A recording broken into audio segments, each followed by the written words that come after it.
Hello everyone, this is Naila, Daniela, and Viviana, and today we want to present our mind map related to educational leadership and coaching. In this video, we will explain the concepts, but more than just defining concepts, we want to show how coaching actually helps teachers improve their practice. Educational coaching is basically a process where teachers are guided to reflect, make decisions, and improve continuously. We organize our ideas into six parts: principles, purposes, practices, resources, its contribution to schools, and educational leadership. Let's start with the principles, which are like the foundation of coaching. First, coaching is person-centered. This means teacher is the main actor, not just someone receiving instructions. Second, it promotes self-awareness. Teachers reflect on what they do and why they do it. Another key idea is horizontal relationships.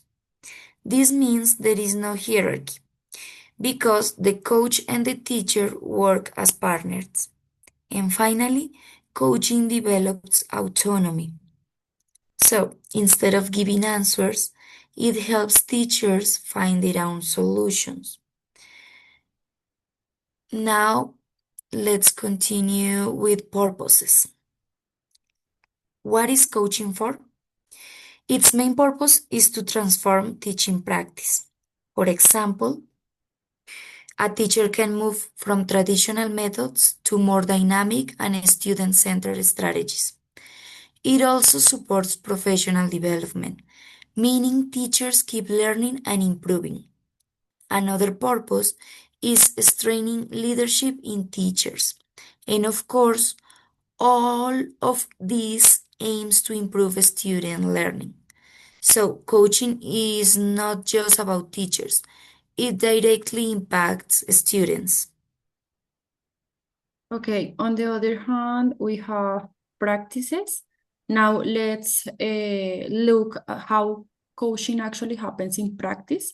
One common strategy is coaching sessions where the teacher talks and reflect with a coach. Another key practice is powerful questioning.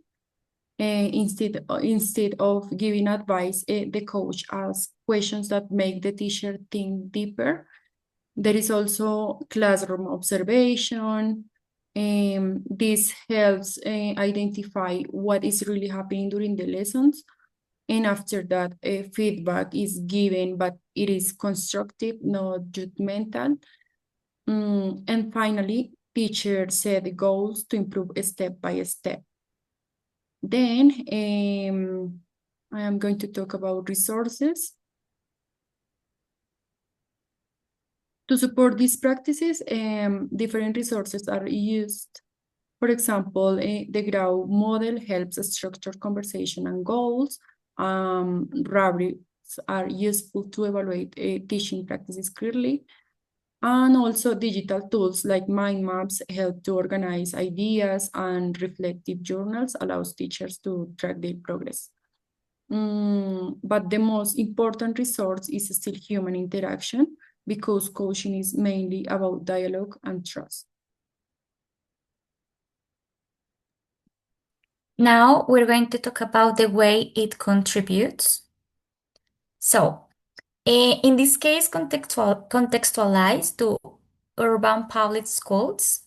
In these schools, there are common challenges, for example, student demotivation, also classroom indiscipline, low academic performance, and teacher stress or overload. All these situations affect learning.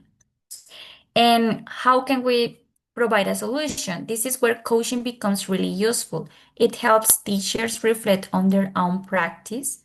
For example, instead of reacting to indiscipline, a teacher can analyze what is causing it. It also strengthens socio-emotional skills like patience and communication. Coaching encourages teachers to try new strategies and it improves the overall school environment. So the change is not only individual but also collective. And going to leadership. Finally, coaching also develops educational leadership. Teachers become more confident in guiding change. They learn to collaborate with others and they communicate more effectively. This turns teachers into active leaders within the school. And so, to conclude, educational coaching is a powerful tool for improving education. It helps teachers reflect, grow, and transform their practice, and this creates better learning opportunities for students. So, thank you, and these are our references.